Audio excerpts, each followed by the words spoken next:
Friends, welcome to my YouTube channel. My channel name is commerce educator 07। मैं आपको इस video में financial management के नोट्स प्रोवाइड करूंगी एंड साथ साथ में उनको एक्सप्लेन भी करूंगी।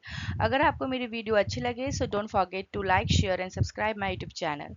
Let's go ahead. Before discuss about financial management, मैं आपको बताना चाहूँगी कि मैंने यहाँ पर कुछ नोट्स प्रोवाइड किए हुए हैं, जैसे कि meaning, definition and characteristics of financial management. आप इनको नोट डाउन कर सकते हैं। ओके, सो फाइनेंशियल मैनेजमेंट क्या होता है? फाइनेंस का मतलब होता है पैसा एंड मैनेजमेंट का मतलब होता है उन पैसों को कैसे मैनेज करना है। और ये किसकी रिस्पॉन्सिबिलिटी होती है? ये ऑर्गेनाइजेशन के मैनेजर की रिस्पॉन्सिबिलिटी होती है कि वो ऑर्गेनाइजेशन के फंड्स को कब, कहाँ और कैसे यूज़ करे, ताकि जो ऑर्गेनाइजेशन है वो फ्यूचर में स्मूथली रन कर सके एंड सक्सेस भी रहे। ओके, सो फाइनेंशियल मैनेजमेंट एक प्रोसेस है जिसमें ऑर्गेनाइजेशन के फाइनेंशियल रिसोर्सेज की planning, organising, directing and controlling की जाती है, जिससे कि ऑर्गेनाइजेशन अपने स्पेसिफिक गोल को अचीव कर सके और उसकी फाइनेंशियल स्टेबिलिटी एंड ग्रोथ दोनों बनी रहे। ओके, आई होप आपको समझ में आया हो। अभी डेफिनेशन है। According to Howard and Upton, financial management is the application of the planning and control function of the finance function. ठीक है। So now characteristics of the financial management. देखिए, फाइनेंशियल मैनेजमेंट में कुछ पॉइंट्स हैं, जैसे कि planning, organising, directing and controlling, then long term, short term sources, फिर उसके बाद कैपिटल बर्स्टिंग, फिर उसके बाद कैश फ्लोज। ये कुछ पॉइंट्स हैं, ये टॉपिक हैं। अगर आपको ये अच्छे से समझ में आ जाता है तो फाइनेंशियल मैनेजमेंट आपको बहुत ही ईजी पड़ेगा। ठीक है, और इन सारे टॉपिक्स को मैं आगे कवर करूँगी। ठीक है, सो यहाँ पे फर्स्ट पॉइंट है कैरेक्टरिस्टिक्स का, strategic planning and decision making. ठीक है, strategic planning and decision making. Financial management में long term financial planning involve होती है।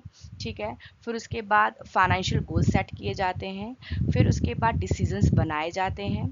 फिर डिसीजंस कैसे होते हैं कि जो फाइनेंशियल रिसोर्सेज हैं वो कहाँ एलोकेट करना है और फाइनेंस फंड्स को कहाँ इन्वेस्ट करना है। इन सबको करने से पहले जो फाइनेंशियल मैनेजर होता है ऑर्गेनाइजेशन का, वो सबसे पहले फाइनेंशियल डेटा, फिर future needs and then strategies को एनालाइज करता है, ताकि जो भी ऑर्गेनाइजेशन है वो अपने फाइनेंशियल ऑब्जेक्टिव्स को अचीव कर सके। ठीक है, नेक्स्ट पॉइंट है maximising profitability and wealth. This is the very important point of the financial management. इसके शॉर्ट क्वेश्चंस आते हैं एग्जाम में। ठीक है, तो देखिए, ये बहुत ही ज़्यादा ज़रूरी है किसी भी ऑर्गेनाइजेशन या फार्म का प्रॉफिट में होना।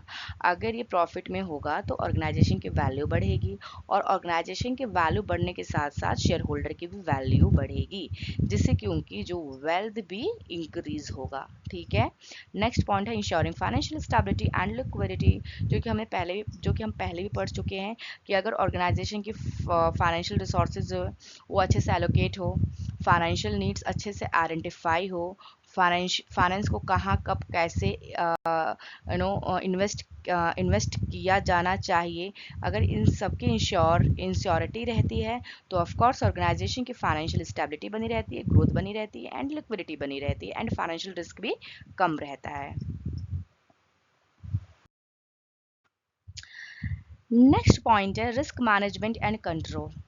ये भी इंपॉर्टेंट पॉइंट है, इसके भी शॉर्ट क्वेश्चंस आते हैं एग्जाम में। ठीक है, इसमें भी जैसे कि रिस्क मैनेजमेंट कंट्रोल में क्या होता है कि जो फाइनेंशियल मैनेजमेंट मैनेजर होता है वो सबसे पहले ऑर्गेनाइजेशन के रिस्क को समझता है, जैसे जैसे कि उसके मार्केट वोलेटिलिटी को, फिर इंटरेस्ट रेट फ्लक्चुएशंस को, फिर क्रेडिट रिस्क को।